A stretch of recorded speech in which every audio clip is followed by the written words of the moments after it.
مساء الخير إن شاء الله. بسم الله الرحمن الرحيم. Today's chapter is about the wireless security network for cyber physical systems.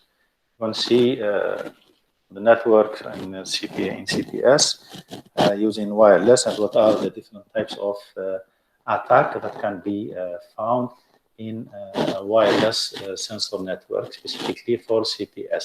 Okay, and when we talk about wireless sensor network, we refer to the WSN. And as you know, that now the wireless is expanding, and it is supposed that everything goes wireless in the future. So everything is based in wireless now. Even at the beginning of the networking, okay, the wireless was not trusted because of lack of security, okay, compared to the wire. But with the improvement of the new protocols and the security has been enhanced in wireless. So now most of the, let's say, networks are basically based on wireless sensor networks. Specifically, when I talk about CPS, where you do have those number of sensors, okay, spread over a distributed area, okay, and they are communicating to each other using wireless channel, okay, which forms, let's say, our WSN or wireless sensor network. And basically, usually what you do have when you talk about wireless sensor network, you do have that set of sensors, okay, that are part of, that are put or spread or distributed on some part of an environment. As we mentioned in CPS, they are there, okay, if you remember when we said about the device level for the CPS, they are there to sense and to get data from a specific area. That data, for instance, they are collecting data about the weather or temperature or humidity or whatever, the objective of those sensors, and they are collecting data. Then that data is sent, okay, using some routing, okay, through a path from one sensor to another, forming, let's say, choosing the shortest path until it gets to what is known as the sync node, where all that data is gathered. Then it is sent, for instance, to the cloud or to the server, okay, where it can be, for instance, further analyzed by the user. Then, of course, in CPS, the user will take action based on that data. They will take action and send commands for those devices to do some specific task. So this is, in general, how, let's say, the WSN works. This is another example, okay, where you do have devices, you do have sensors, for instance, okay, and you do have some devices, IoT devices. There is an interaction and communication between sensors and IoT devices. On themselves, they will be communicating, okay, with what is known as to the gateway, whether it is through wired or wireless, okay, where you do have the data aggregation at the gateway level. Then that gateway, once it gets or once it collects or aggregates the data, it will be sent to, as we mentioned, through the internet, whether to a private cloud or to the same company for data analysis.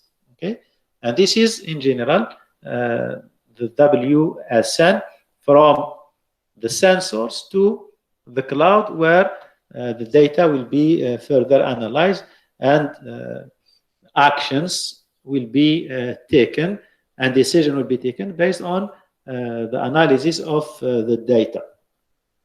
And as we mentioned, for for the WSN, it consists of thousands of sensors. That's why when we said, for instance, I think in one of the chapter, we said if, for instance, if you do have here thousands of sensors that are limited in this area, so if some of them are compromised or died because of the power, okay, we still get the data because of that huge number. That means it's not like, for instance, when you do have 5, 10, 20, 30 sensors, if half of them are compromised, that means it will affect, okay, it depends on the number of the devices that are compromised. but it will affect in somehow.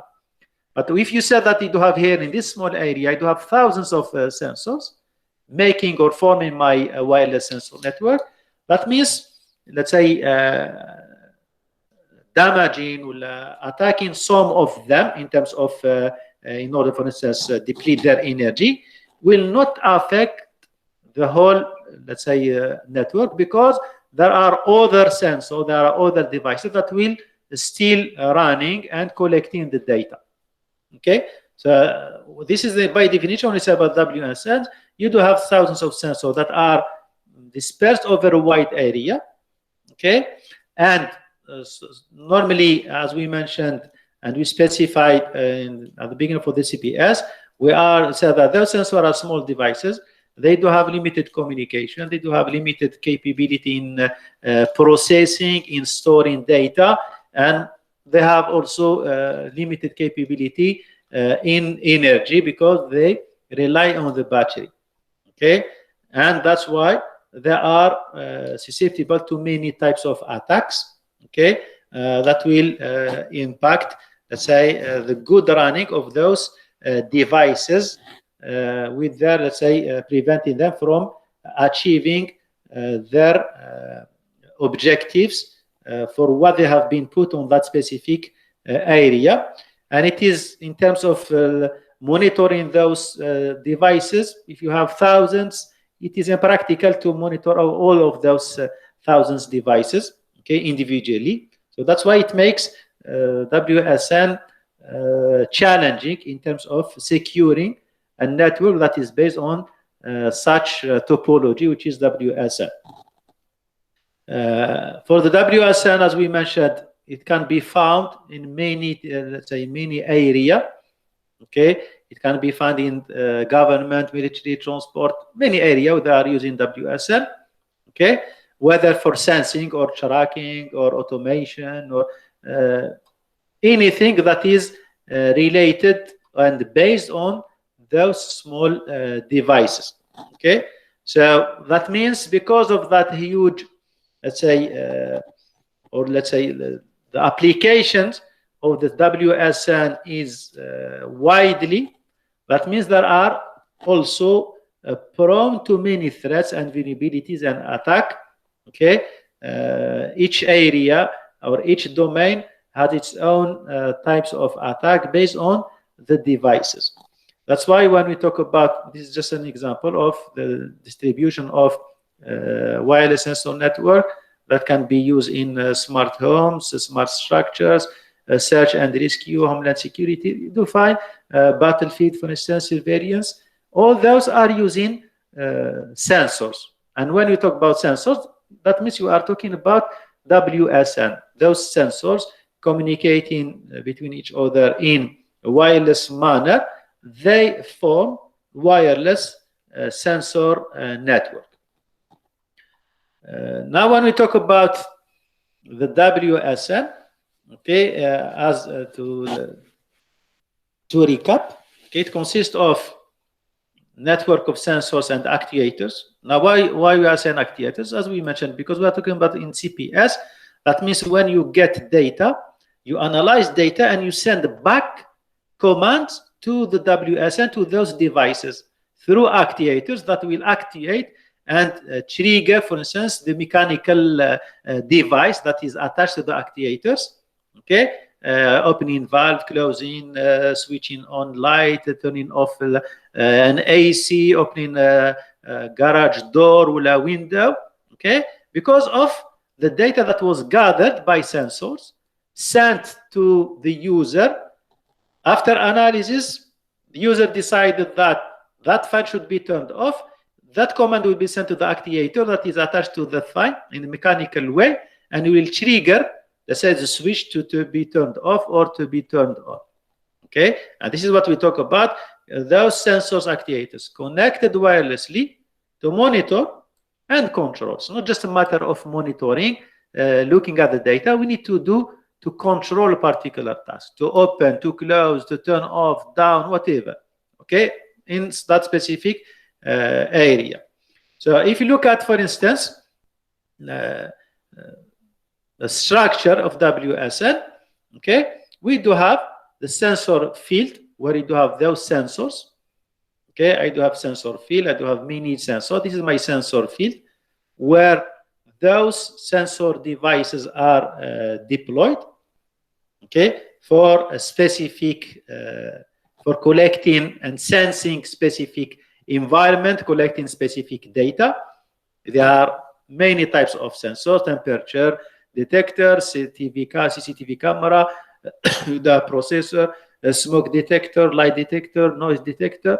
There are plenty of type of sensors that can be deployed in the field to make our, let's say, sensor field, or to make our WSN. On its turn, okay, those data or the parameters that are collected, okay, are sent to what is known as a base station. Okay, it is called sink or base station or data sink. Okay, that sink, like when we say, for instance, the gateway, okay, which is base station. That means all those devices will send their data. It should find a way to send their data to that base station, where the data is aggregated, it is collected, then on its turn, that one is, let's say, sent through the internet to the task manager, through the internet, or a private network, where for further analysis. Okay, so this is in general where we do have, for instance, this is an example for WSN in a stadium. This is for the stadium, for instance. You do have to track audience activity, player conduct, public flow, gameplay, public safety, okay, and to monitor lighting, sound, the public capacity, temperature, humidity. All those can be controlled, collecting data, sending data through, aggregating data to the base station, send that data to the task manager. You will find people here monitoring all those data, all those values, and they will take a decision on, let's say, some specific task to be sent, and command will be sent to that area to activate some specific devices. Okay, so this is in general how we can conceive a WSN, or how the WSN is structured. Okay, it is sensor field, base station, task manager. So these are the main, of course, through the internet, these are the main thing that are based on the WSN network. Of course, when we talk about base station, this base station should not have a problem with the power. The only problem or limitation in power are on those sensors, which are acting as a wireless communication. Now, major design, what are the limitations when it comes to designing, for instance, a WSN network? We do have some challenging things with regard to the communication link. Okay, because we are talking about low power communication, if you remember. Okay, multiple access, they can be accessed. Each one can send data to the other one, for instance. We do have a problem or challenge of routing protocols, the types of protocol that we should be chosen to route, for instance, the data between those sensors. Okay, as we have seen in the first figure, you need to find the correct path to route the data, and if you see that calculating the best path will affect the energy, that means you are using sensors energy, you are using sensors battery, that will decrease the level or the power in the battery when you try to calculate the best path. And if the path is changed, that means you do have a problem, for you have to recalculate the path or the best path, and choosing the right protocol that will not deplete the energy of those devices. We do have a problem of scalability, whether we can have a bigger and extendable, for instance, and scalable network, okay, where we need to, for instance, to send the data, to sense data over thousands of, for instance, miles, and getting data to the base station. And latency. What is latency, Shabab? Anyone?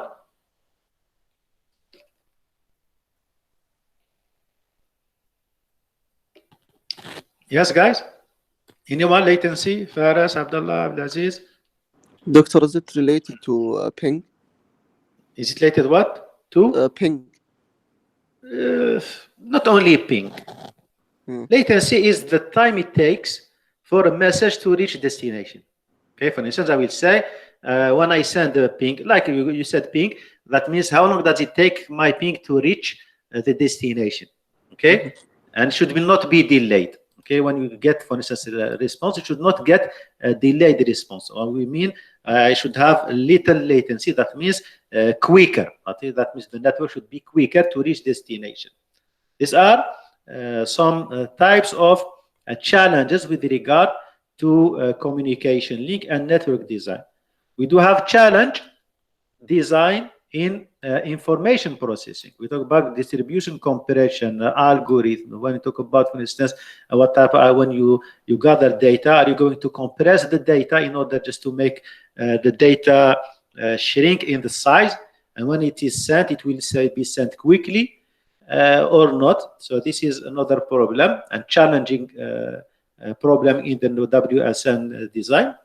And we do have communication, joint sensing, when you do have, for instance, thousands of devices sensing the same area. That means it's like, for instance, you have a room, and I do have in my room, I have, for instance, a room which is a smaller room. Let's say you do have 4 by 3, okay, 12 square meter. And inside that room, you have put, for instance, 50 sensors to sense the temperature of the room, which is too much based on that small specific area. And there should be some, because they are joined, because they are sensing the same area. Okay, within square meter, you do have a huge number of sensors just doing the same task. So that means here we do have some problem in, we will have some challenge in the communication between those number of sensors deployed on the specific area. Okay, and you do have the communication. When you do have communication, communication between data, okay, between those sensors, we do have communication and even controlling those huge number of sensors within an area. So this is with regard to some challenges related to the design of the WSN. Okay, this is another example where you do have distributed controllers, you do have communication network, okay, you do have sensors and infrastructure that relate and link those sensors to the actuators, for instance, and at each level you do have some threads, okay, whether on the sensors or actuators or controller that will control the device, send command to those actuators through communication network. So at each level we do have some type of threats that might affect the WSN. And this is what we are going to talk about. What are those different types of attacks or the different types of threats that might happen in WSN? Okay. As we mentioned, like any other communication technology, WSN has its own security goals. Okay, it does have issues, it does have vulnerabilities and threats. Okay, and because it's broadcast nature, when we are using wireless medium, okay, no, we talk about broadcast in wireless. This is an inherited, let's say, a characteristic. That means we do have some problem related to the wireless communication. Some problem, like for instance, the main one is the eavesdropping, because anyone can get the signals wirelessly and eavesdrop on the communication that is happening between two, for instance, between those wireless sensors. Okay, that's why we talk about the wireless medium. This is what I mentioned now. Now also there are, if you don't, for instance, manage to have a proper security in your WSN, that means you are making your network susceptible to different types of attack. That's why we need to look at the challenge or challenges in WSN security. For instance, the main thing in our let's say WSN security as a challenge, okay, we can look at the reliability. These are the main thing. You're going to see later some aspect of characteristic, okay, as a research challenge in WSN. But the main thing is reliability and the security. Now, when I talk about reliability, why it is considered as a very important aspect in WSN. Yes, Shabab?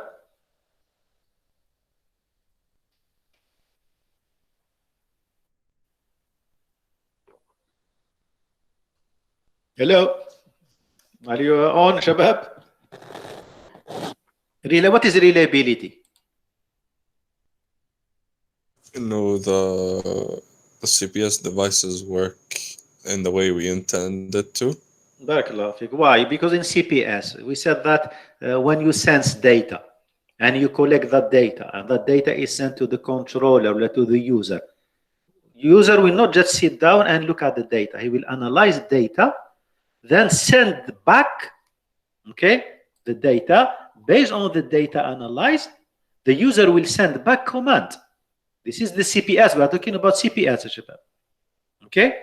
And now, when we said if the data that was sensed by the sensors and sent to the controller or to the user, and that data was wrong, will the device wrongly collected the wrong data, wrong reading. For instance, the temperature of the environment that was collected by sensor was a wrong value, and that wrong value was sent to the user, the controller, and based on that wrong value, the user has taken decision which was wrong because the beginning was wrong. That's why we talk about reliability, which is what means we need to make sure that those devices, okay, performs based on the specification. They are there to sense the data, for instance, the temperature. They should do it in a reliable manner, and the data that is sent should be reliable. We can rely on that data. We can say that data is real. It is not fake. It is the correct data based on, because the devices are working properly. So we can take decision on that one. And another aspect of challenge in WSN, we talk about the security. Because of the wireless communication and the different type of technology, okay, whether we talk about Bluetooth or GSM or any other type of technology that does exist in the wireless domain, we do have some issues related to security.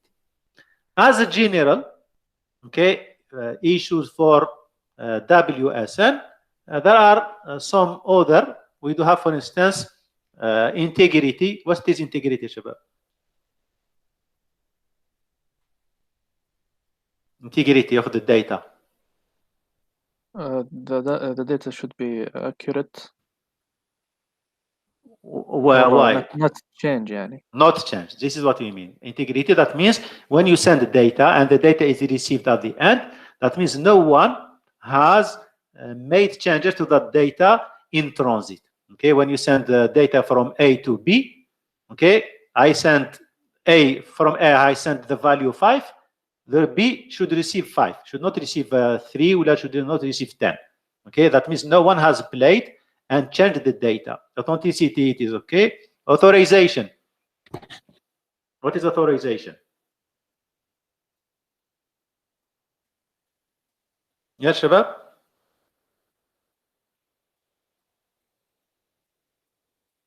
Authentication, you are making sure that when you receive data, you receive from the real device. Okay, when, for instance, one sensor send the data to another sensor, there should be some way of authentication.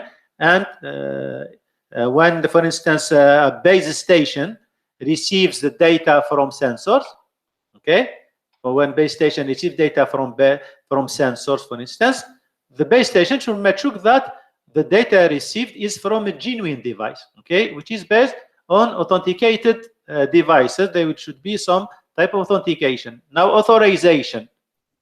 What is the difference between authentication and authorization? Authorization, providing the access to, like, the only needed. Yes, that doesn't mean that you have been authenticated. You can do whatever you want. Okay, you should be authorized to do that things. When you access your account, for instance, at PSU, you provide credential. They are true credential. You provide the correct username and password, but doesn't mean that you can do whatever you want because you have been authenticated. You should be limited by your account. What you should do. This is authorization. Freshness. Anyone? Freshness? It is from the name. Yes, Shabab, freshness? Something fresh. What is it on something fresh? The information is always new and never old. Yes, it is recent. When you receive data, data is recent. It is up to date. Why? Because sometimes you might be attacked by a replay attack. Okay, someone that will replay some data that was sent an hour ago. So when you receive that data, that means this data is not fresh. It's not recent. Okay, so when you provide freshness, you will make sure that no old messages have been replayed in a replay attack, for instance. Survivability. Survivability is, let's say, the level of, let's say, if that the sensors or if that device is compromised, whether it will survive when that device is under attack. Okay, if it does have a weak security measures or a weak configuration with regard to the security, that means let's say a weak attack, okay, or low attack will damage the device. Survivability, you should make sure that the devices in your WSN, okay, survive under any type of security breach. For instance, let's say consider something that is related to the weather, for instance. Okay, if there is a flooding, okay, if there is flooding in the area where those sensors are deployed, those devices should not die because of the water, for instance. They should be waterproof, at least, okay, to survive such condition. Okay, this is just an example from natural disaster, for instance. And the same thing should be applied in, let's say, the attacks or the threats that are done by human. Okay, if that device is attacked, this should let's say the sensor should survive such attack. Secrecy, the data should be kept secret on those devices. Availability, that means the devices should be available at all time, okay, in order to do what they have been deployed to do. Scalability, that means your WSN should be, you can make, let's say, expand your WSN network and make it bigger in the future. You are not limited, for instance, to a small area. Whatever you purchase and you deploy as devices, those devices should be able to be scalable and contribute to the enlargement and the expansion of the network. And efficiency, that means whatever you are sending, they are doing it in an efficient way. They are running in an efficient way. They don't have any problem. Okay, and of course, confidentiality. The data should be kept confidential. Okay, based on, for instance, you should have some types of encryption in order to avoid the eavesdropping attack in case of the WSN is compromised.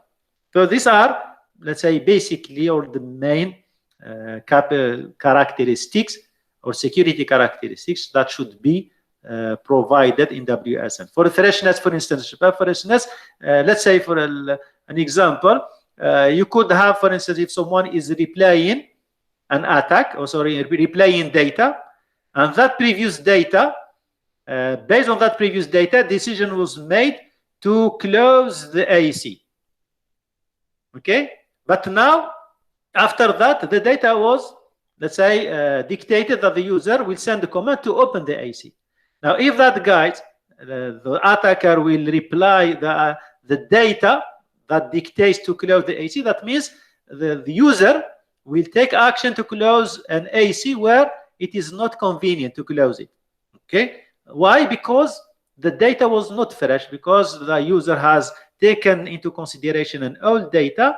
He took a decision based on that old data, which is not the actual data. That's why in CPS, because of that reading and receiving data and sending command, okay, to activate, to trigger some action on those devices. That's why we need to have a freshness characteristic in WSN.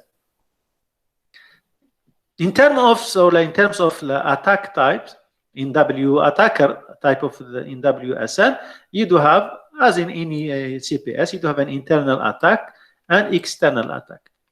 Internal attack, that means an attacker will get hold of a node. When we talk about a node, we're talking about sensors. Okay, they will, for instance, inside, they will just like break through the cryptographic process. You will hold let's say the device or the sensors, and will manage to get through the cryptography. Okay, whether if there is any encryption algorithm inside that sensors, that attacker will manage to decrypt the data. And external, which is without touching, without getting inside that device, we talk about eavesdropping. Okay, eavesdropping will injecting some data over the net on those devices without being interacting physically with the devices. For the attacks can be classified. This is what we are going to see. The attacks can be classified based on the layers. Okay, here you do have physical layer, data link layer, network layer, transport and application layer, and at each layer we do have some specific attacks that are characteristics of those layers. Okay, and we're not going to cover everything. This is just, let's say, a restricted list, and there are other attacks under each layer. We are going to see some, let's say, main attacks on the WSN at each layer. Okay, if we pick up the first layer, which is the physical layer, the main attacks that are known at this level, we do have what is known as a device tampering, eavesdropping, jamming, Sybil attack, and path-based DOS, which can be considered as a physical attacks layer. Now, for instance, if we pick up the first one, which is the device tampering, okay, we talk about device tampering, which is someone, okay, who will, the attacker will capture the sensors node physically, okay, and for instance, he might change and replace that node, that sensor, with malicious node. Okay, that means we talk about device tampering. It's like you have physically changing and tampering and playing with the devices themselves. Okay, that means if you are going to go to the network, the WSN, and replace some sensors with new malicious sensors, that means you will disturb the services for which those devices have been placed on that area, and you will disturb the whole network. Okay, and or even you can get hold of the control over those captured network and those network that has been changed. And this is what is meant by device tampering. As I mentioned previously, okay, if you are, we talk about redundancy. That means if in a small area and you do have a huge number of devices or a huge number of sensors that are deployed in that area, getting and replacing some of the sensors with malicious sensors will not affect, let's say, the good running of, let's say, the whole WSN, because there are plenty of real devices that still collecting data and sending data. Otherwise, if you don't have, let's say, a bigger number of sensors in an area, and that those or number of them have been changed by malicious node, by attackers sensor, that means you will have they will have an impact on the running of the WSN. Okay, so this is what is known as a device tampering attack that is happening at the physical layer. Eavesdropping, you know what is eavesdropping. Okay, someone who is listening to the communication because of the wireless communication channel that is used. So someone will monitor and pick the data or the communication transmitted between two devices, and it will extract that sensitive information collected. Okay, because as we mentioned, because of the wireless transmission, that is the main method in WSN that is used in communication between devices. Okay, because as we mentioned at the beginning, because of the broadcast signal, so anyone within the area of transmission can collect that data and eavesdrop on that data, specifically if the person or the attacker has, let's say, a strong and powerful antenna, he can get, let's say, signals from a long distance. Jamming. What is jamming, yalla shabab? Blocking the communication. By It's what? that blocks radio waves. Yeah, that use the same channel that is used to transmit data between two nodes, and the attacker will use that same channel to send data, fake data, making all those devices that are that needs to communicate to each other. Each time they want to send data, they will listen to the communication. If it is free, they will listen to that channel if it is free or not, and they will find it always busy, and that listening action will deplete and decrease the energy of those devices. And at the end, if you do have a continuous jamming, okay, by the attacker, which has, let's say, no problem of, let's say, power on his device, so that means each time those sensors will listen to the channel, they will deplete their energy and find the channel busy. They will wait for some random time, and they will listen again and deplete their energy, and so on. Sybil attack. Sybil attack is related to the ID. Okay, so in Sybil attack, you will find devices or malicious node, okay, that is inserted in WSN network, okay, and it will once it will say this is my ID is 1, then it will tell my ID is 2, my ID is 3, my ID is 4.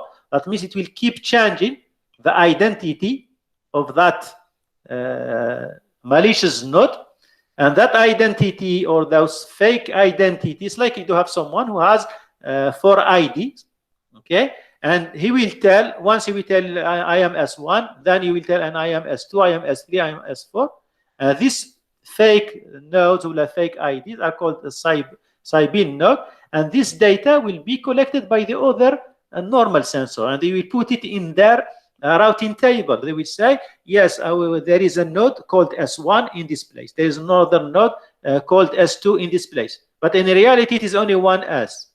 In reality, physically, there are no 4 nodes.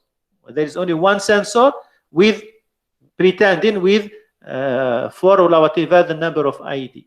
So that means you are using fake IDs, different fake IDs for the same malicious node, which will disrupt the network and make the network inaccessible because of not having, let's say, the correct data about the network and the node and their IDs. Path-based DOS. Okay, if you do have, for instance, a path that has been chosen to consider being as the shortest path from sender to the base station, what the attacker will do, will send fake data along that path. Okay, with saying fake data, and that data will flood that path. It will flood the first node, it will flood the second node along the path to the destination. Okay, it's like here we are using a multi-hop end-to-end. That means you do have communication between one node, will pass the data to the second node. The second node will pass data to the third node. So the attacker will flood the first one. That data, it's like a broadcast. That's like the data also will be sent to the next node. That means it will be the next node will be flooded and so on until it gets to the base station. So you will here we talk about a path-based DOS. No, you are not DOSing only one device, okay, but the whole path. All the nodes that are on that path will induce that DOS. That's why it is called a path based DOS. Okay, Shabab? So we stop here. We continue next time, inshallah, with some issues and attacks that are related to the data link layer. Any question, Shabab?